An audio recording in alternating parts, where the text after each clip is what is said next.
hey, it could still be another Century King or the Creation King. I'm gonna hold on to that on my hill, on my little hill. Dumbass.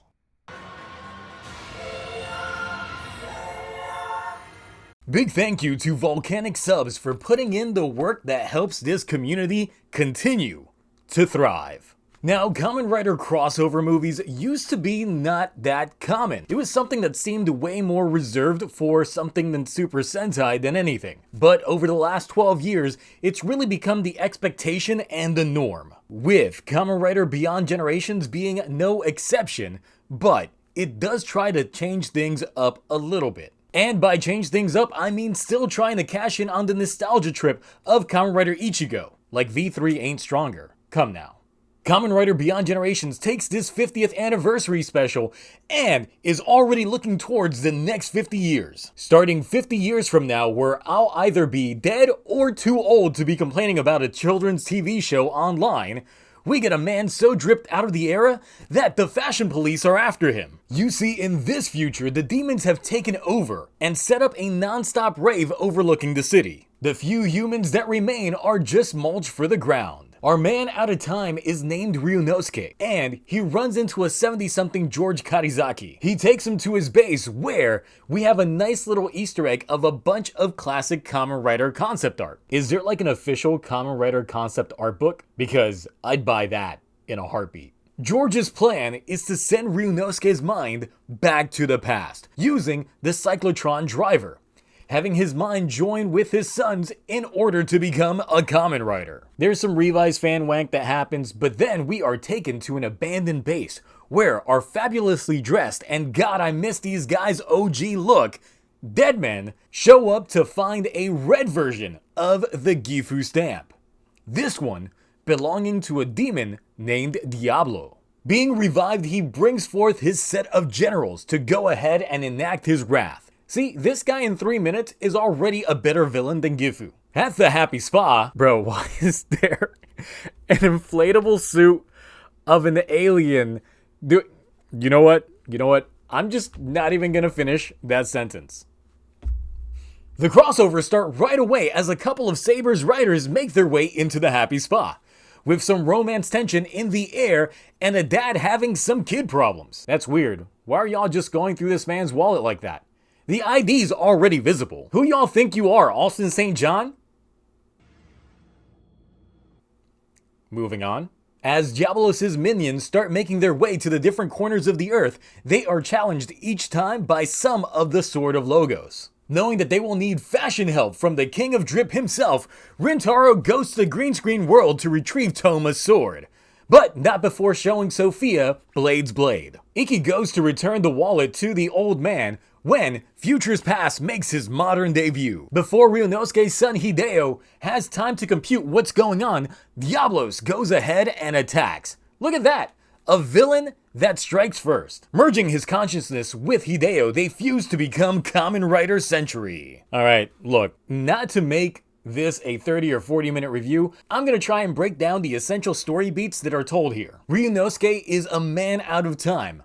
Originally a geneticist, he is recruited by the evil organization of Shocker to conduct their Jinzo Ningen experiments. He was responsible for all of their earlier creations, including one Hongo Takashi. Being directly responsible for the creation of the original Kamen Rider and seeing him use his new body to fight his creations, his words made him want to return to using his scientific genius for good. He attempts to escape Shocker, but then is caught. Now, it's important to note that apparently the original excavation that led to the discovery of the Gifu and Diablo stamps was in part funded by Shocker, thus Phoenix and Noah having its roots intermingled with that of Shocker. After being captured, Ryunosuke is the subject of the first Diablo stamp experiment. Giving rebirth to Diablo, Shocker decided to board this man onto a spaceship and blast him off. If y'all thought that was already convoluted,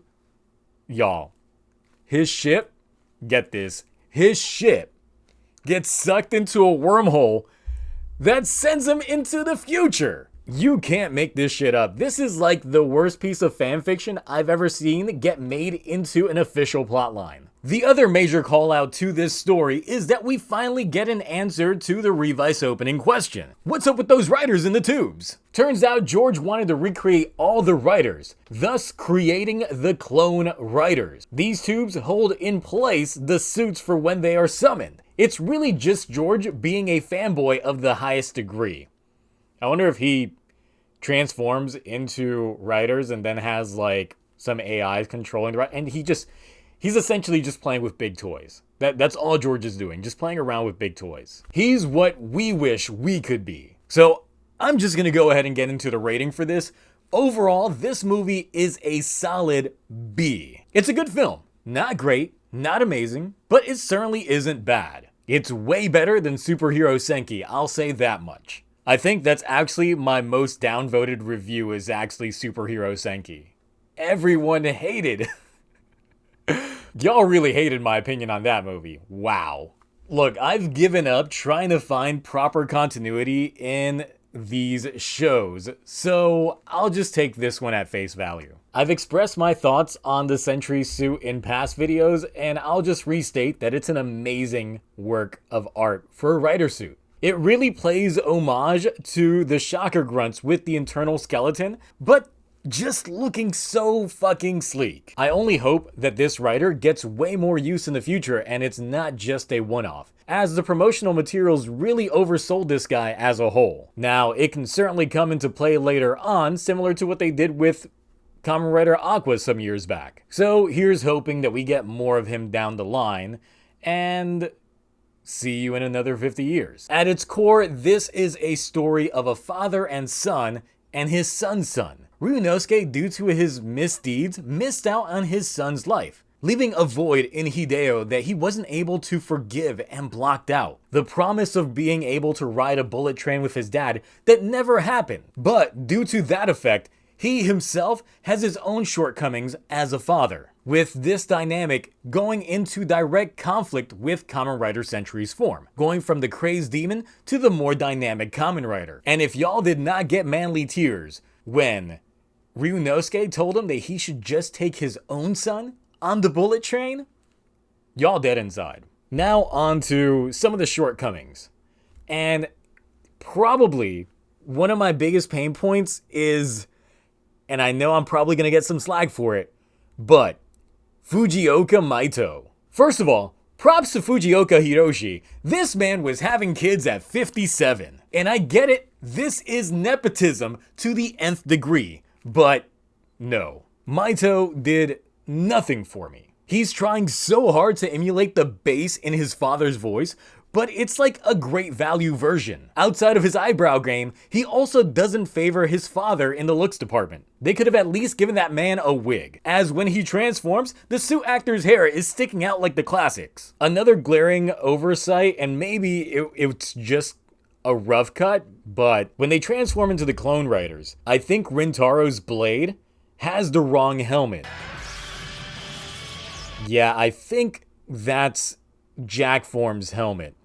Just the state of Blade's outfit as a whole has some serious wear to it. I don't know why they're not just trying to remake these suits, because they definitely need some TLC.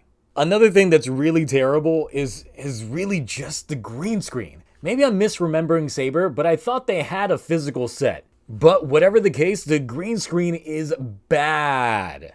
And by bad, I mean that there's a moment where you can see the background is just a blown up JPEG, as the compression is just abysmal. There's a remix of Neobata that I'm not even gonna get into.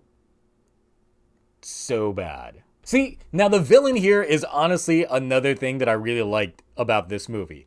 This villain was effective and actually, technically, wins. Because without the whole time travel shenanigans, Diablos would have won. Alright, I think I'm making great time on this without trying to recap the entire thing, because you guys probably already seen the movie or else you wouldn't be watching this thing, right? So in general, what did you all think on this movie? It's okay if you want to hype it up. I'm just personally over crossover movies. Had Sentry been a standalone writer experience, and by that I mean a writer meant for a cinema, With the plot not being reliant on the current cast and crew of the show, it might have hooked me more. Like, imagine that, a brand new Kamen Rider that is exclusive to movies.